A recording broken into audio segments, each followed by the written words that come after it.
नमस्कार साथियों, आपका हालचाल न्यूज़ में एक बार फिर से स्वागत है। और हम आज की सबसे बड़ी 50 खबरें आपके लिए लाए हैं। आइए आज की बड़ी खबरों से शुरुआत करते हैं।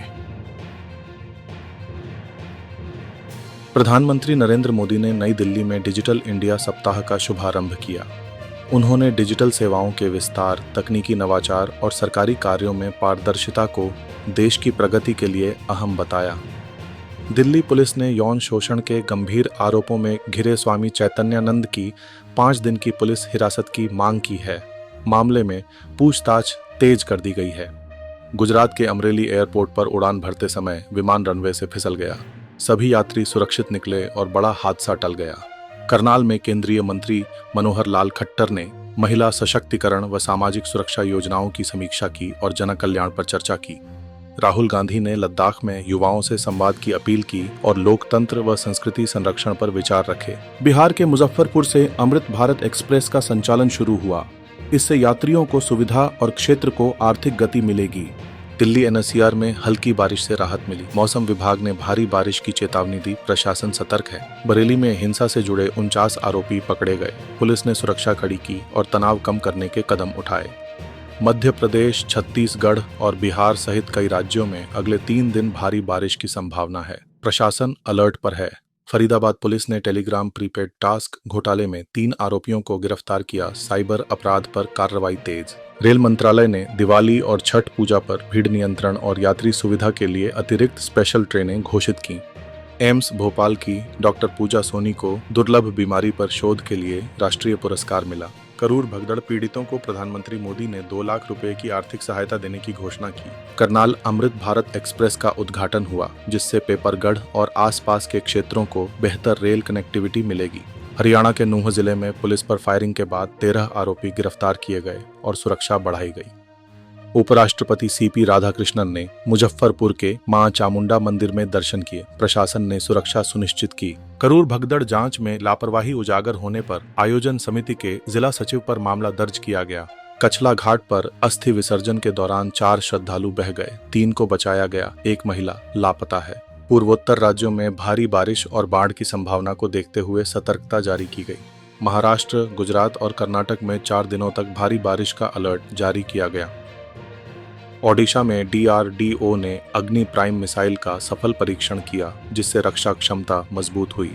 दिल्ली पुलिस ने अपराध रोकथाम व अपराधियों की गिरफ्तारी के लिए विशेष अभियान चलाया। अमित शाह ने बिहार चुनाव तैयारियों पर कार्यकर्ताओं संग बैठक कर रणनीति बनाई। दिल्ली में हल्की बारिश से ठंडक बढ़ी। आने वाले दिनों में मौसम बदलने की संभावना है। ओडिशा में भारी बारिश से सड़कें अवरुद्ध हुईं। प्रशासन ने राहत कार्य शुरू किया। हिमाचल प्रदेश में बारिश से भूस्खलन की घटनाएं हुईं और यातायात प्रभावित रहा।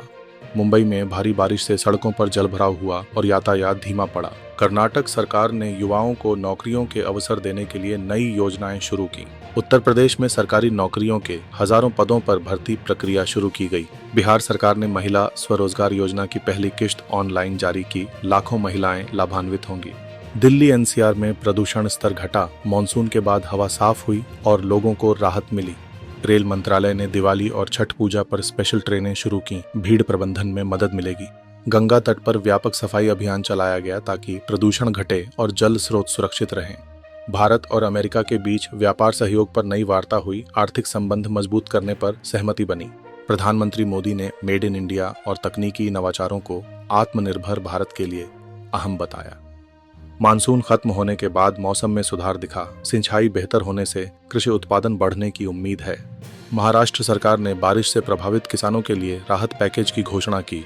उत्तराखंड वन विभाग ने जंगली भालुओं पर नजर रखने के लिए विशेष टीम भेजी। दिल्ली अस्पतालों ने कोविड मामलों में बढ़ोतरी को देखते हुए अतिरिक्त तैयारी की और वैक्सीनेशन केंद्र बढ़ाने की योजना बनाई। बिहार शिक्षा विभाग ने नए विद्यालय निर्माण की गति बढ़ाई ताकि शिक्षा की गुणवत्ता सुधरे। कोलकाता मेट्रो ने दुर्गा पूजा पर यात्रियों की सुविधा के लिए अतिरिक्त ट्रेनें चलाईं। असम सरकार ने युवाओं के लिए कौशल विकास और स्वरोजगार योजनाएं शुरू की। कर्नाटक सरकार ने महिलाओं की सुरक्षा सुनिश्चित करने के लिए नई पहलें शुरू की। भारतीय वायुसेना ने नई उन्नत हथियार तकनीक का सफल परीक्षण कर सामरिक क्षमता बढ़ाई। दिल्ली एनसीआर में बिजली आपूर्ति को अपग्रेड कर कटौती घटाई गई और सेवा बेहतर हुई।